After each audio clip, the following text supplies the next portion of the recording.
S.L.A. We are! S.L.A. We are! For these rebel fighters in the Sudanese region of Darfur, the war against the capital is far from over.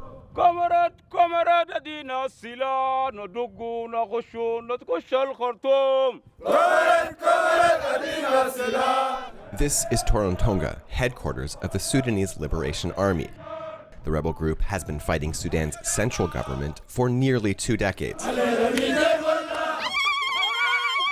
These fighters are doing daily drills of marching and dancing in a routine that prepares civilians to become rebel soldiers. Participants come here because they believe in the movement and have the same principles as the movement. We'll spend 9 months with them, then they'll be ready for battle. The first battle was fought in 2003 when the S.L.A. launched a rebellion against Sudan's central government. They were protesting discrimination and neglect. Omar al Bashir, then Sudan's president, responded with brutal force, sending local Arab militias known as Janjaweed to attack civilians. The violence killed hundreds of thousands and displaced millions in what the International Criminal Court alleged was ethnic cleansing and genocide. In 2019, a popular uprising in Sudan's capital, Khartoum, forced out Omar al Bashir. He's now in jail. He's been replaced by a transitional government, which has signed peace deals with 2 of Darfur's major rebel groups.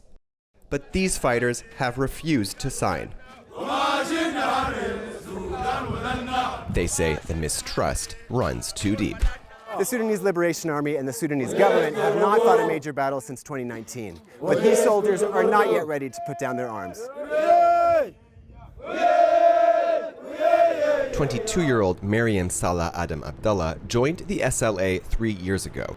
She did so, she says, to avenge her father, who was killed by the Janjaweed. The government deceived us. They made us flee from our lands. We knew with time that they have no principles. Whenever we move, we are raped and we are killed. That's why we came here.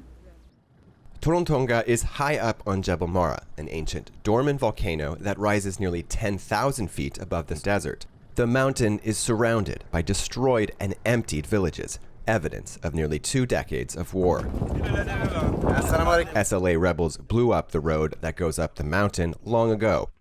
Today, the only way in is by foot, camel, or donkey. So we've been on a donkey for about 6-7 hours. We're approaching the S.L.A. headquarters.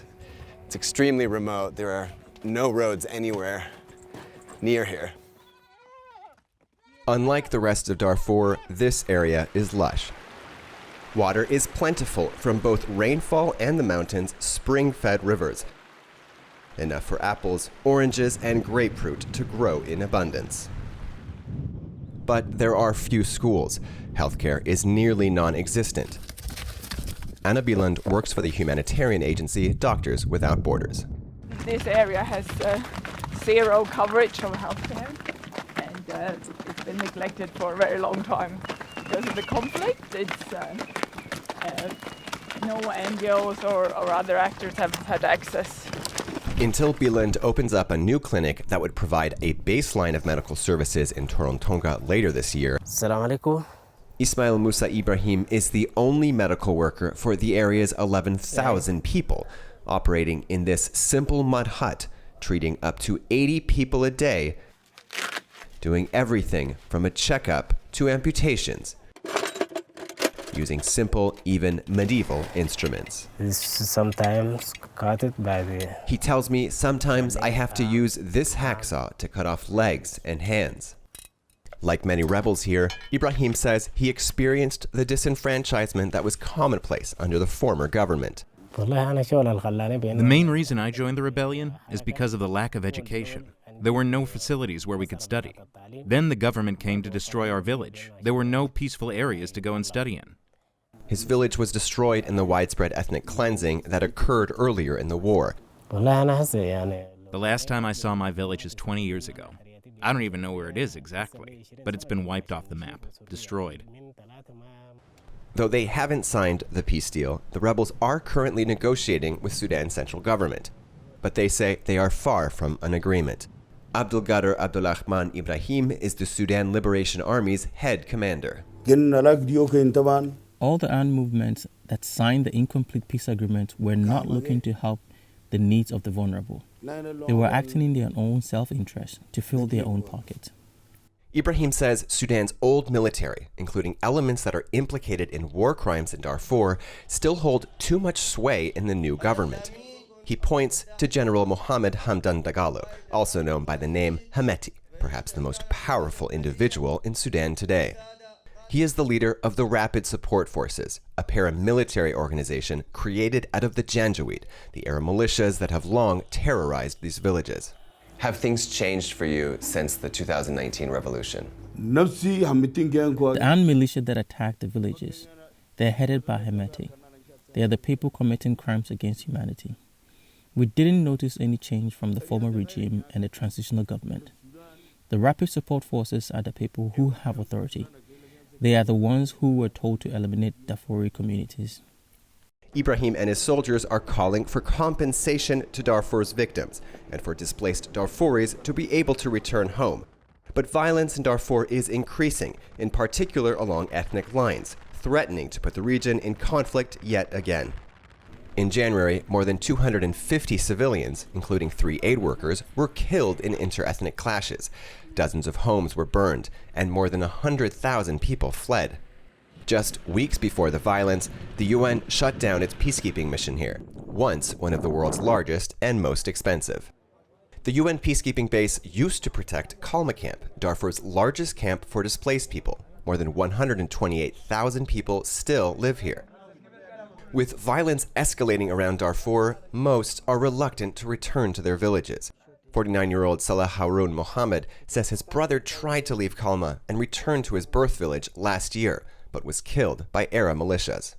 Does anyone feel in the camp feel like anyone can go back to their former villages? Last month, there was a group of people who decided to voluntarily return to their village. After they arrived, people came and killed them and burned their village again. How can we feel safe to go back?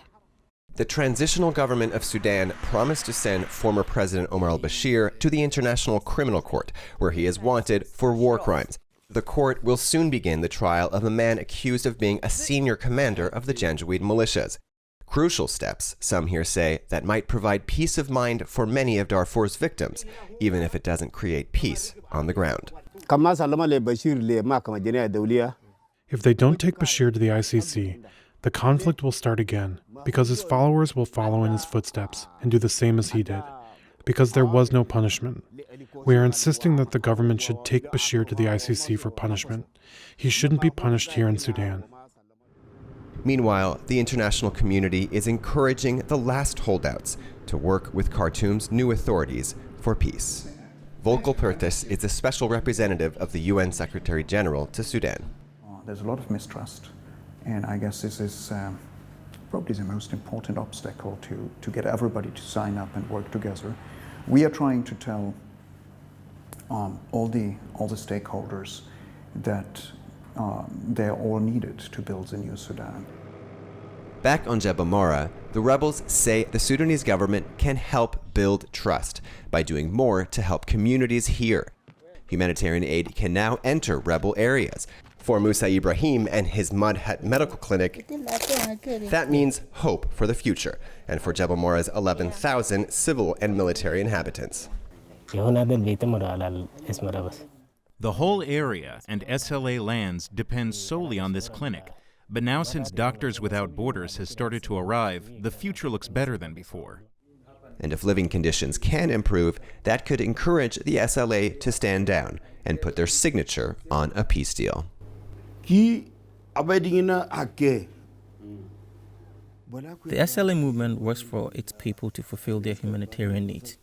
We'll put down our guns when the area is safe and peaceful. Then we will participate in all government areas as equals. We do not want war, and when we fight for our people's rights.